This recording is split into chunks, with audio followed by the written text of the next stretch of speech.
ಭಾರತೀಯ ಸೇನೆಯಲ್ಲಿ 18 ವರ್ಷಗಳ ಕಾಲ ಸೇವೆ ಸಲ್ಲಿಸಿದ ಲಘಮಣ್ಣ ಹುಗಾರಿವರಿಗೆ ನಿಡಗುಂದಿ ಗ್ರಾಮಸ್ಥರು ಸ್ವಾಗತ.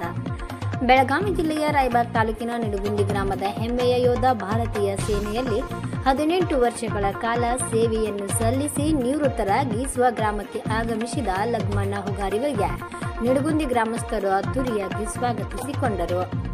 ರಾಯಬಾಗ್ ರೈಲ್ವೆ ನಿಲ್ದಾಣಕ್ಕೆ ವೀರಯೋಧ ಆಗಮಿಸಿದಂತೆ ಮುತ್ತೈದರಿಂದ ಆರತಿ ಮಾಡಿ ಪಟಾಕಿ ಸಿಡಿಸಿ ಸಂಭ್ರಮಿಸಿದರು. ನಿಡಗುಂದಿ ಗ್ರಾಮದಲ್ಲಿರುವ ಎಲ್ಲ ದೇವಾನುದೇವತೆಗಳ ದೇವಸ್ಥಾನಕ್ಕೆ ತೆರಳಿ ದೇವರ ಆಶೀರ್ವಾದವನ್ನು ಪಡೆದುಕೊಂಡರು. ವೀರಯೋಧ ಲಘಮಣ್ಣ ಹುಗಾರಿವರ ಅಕ್ಕ ತಂಗಿಯರು ವೀರಯೋಧನ ಪಾದ ಪೂಜೆ ಮಾಡುವ ಮೂಲಕ ತಮ್ಮ ಮನೆಗೆ ಬರಮಾಡಿಕೊಂಡರು. ನಂತರ ವೀರಯೋಧ ಲಘಮಣ್ಣ ಹುಗಾರಿವರು ತಮ್ಮ ತಂದೆ ತಾಯಿ ಪಾದ ಪೂಜೆ ಮಾಡಿ ಗೌರವಿಸಿದರು. ಈ ಸಂದರ್ಭದಲ್ಲಿ ವೀರಪ್ಪ ಗಾವಡೆ, ಸಿದ್ದರಾಮ್ ದಳವಾಯಿ, ಬಾಳು ಪಾಟೀಲ್, ಅಣ್ಣಪ್ಪ ಅಂಕ್ಲಿ, ಅಪ್ಪನಗೌಡ ಪಾಟೀಲ್, ಬಸವಗಾರ್, ಗೋರಖ್ ನಾಯಕ್, ಲಕ್ಷ್ಮಣ್ ಗವಾಯಿ, ಮಹಾವೀರ್ ಹಿರೇಕೋಡ್, ಪ್ರಭು ಬಿರಡಿ, ಸದಾಶಿವ ಟೊಂಬ್ರೆ ಸೇರಿದಂತೆ ನಿಡಗುಂದಿ ಗ್ರಾಮದ ಎಲ್ಲ ಗುರು ಹಿರಿಯರು, ಯುವಕರು, ತಾಲೂಕಿನ ಎಲ್ಲ ನಿವೃತ್ತ ಸೈನಿಕರು, ಹಾಲಿ ಸೈನಿಕರು ಭಾಗವಹಿಸಿ ಗೌರವ ಸನ್ಮಾನಿಸಿದರು. ವರದಿಗಾರರು ಹನುಮಂತ ಸಾನಿಕನವರು, ಯುಪಿ ನ್ಯೂಸ್, ರಾಯಬಾಗ್.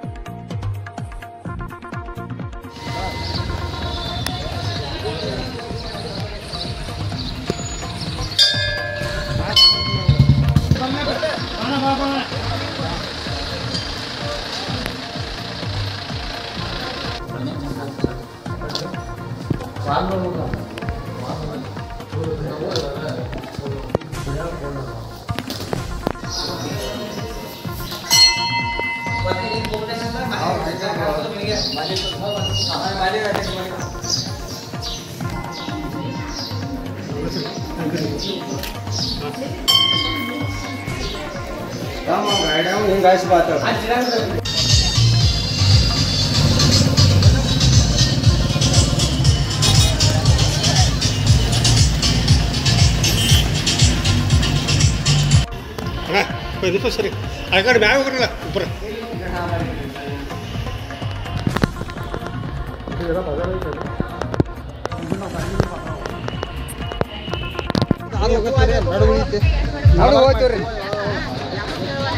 ಅಲ್ಲೇ ಸಾಡ ಇನ್ನಲ್ರಿ ಆ ಕುರ್ಚಿ ತೆಗಿರಲ್ಲ ಕುರ್ಚಿ ತೆಗಿ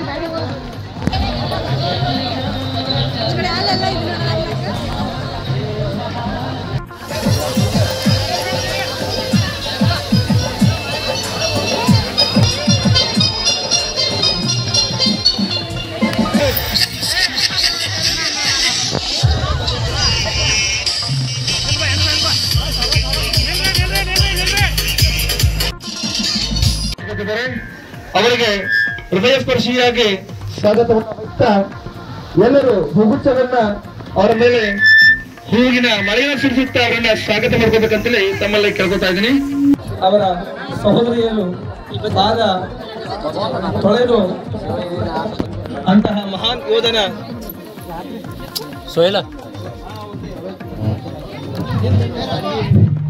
ಮಹಾನ್ ಯೋಧನ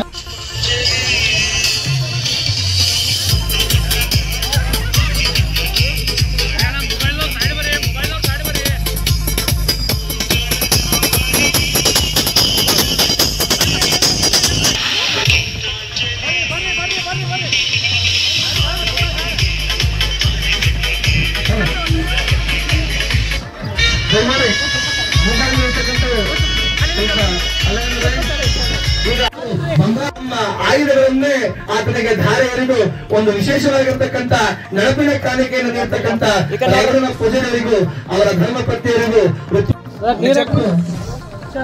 ಹೆತ್ತ ತಾಯಿ ಹೆತ್ತ ನಾಡು ಸ್ವರ್ಗಕ್ಕೆ ಮುಗಿಯುವಾಗ ನಿಜವಾಗ್ಲೂ ದೇವರ ನೆರವೇರಿಕೆ ಕಾಣಿಸುವುದಿಲ್ಲ, ಕಣ್ಣಿಗೆ ಎಟಗುವುದಿಲ್ಲ.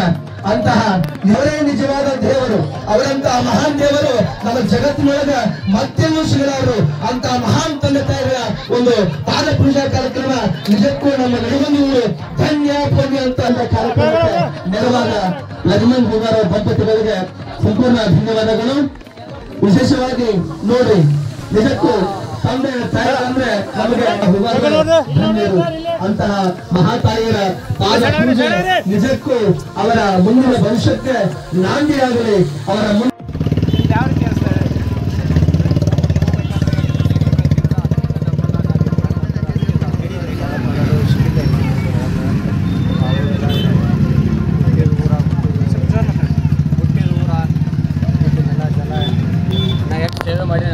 ಭೀ ಇವತ್ತು ಅನ್ಸಾದ ನನಗೆ ಈ ಥರ ಅಬ್ದುಲ್ ಸರ್ ಆ ಥರ ಅನ್ಕೊಂಡು ನಮ್ಮೂರ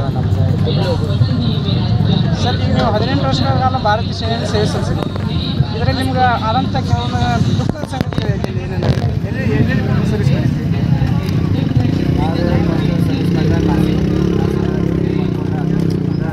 ಆಮೇಲೆ ಅಮ್ಮನ ಪಾಠ ಆಮೇಲೆ ಸಿವಿಲ್ ಸ್ವಲ್ಪ ಕೆಲಸ ಮಾಡಿದ್ವಿ. ನಿಮಗೆ ದುಃಖಕರವಾದಂಥ ಸಂಗತಿ ಎಲ್ಲಿ ಬಂತು?